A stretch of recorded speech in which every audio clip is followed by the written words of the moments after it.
өзгемес өзім айтамыз жайымды,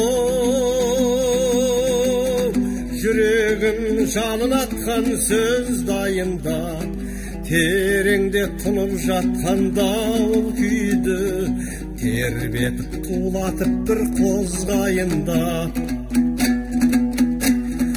Аман жол Рахымжанның қасымымын, мен қалған бір атаның қасырымын, біреуге жұртта қалған жасығымын, біреуге аспандағы асылымын, біреуге жұртта қалған жасығымын, біреуге аспандағы асылымын. Шарлаған жолым жатыр жер бетін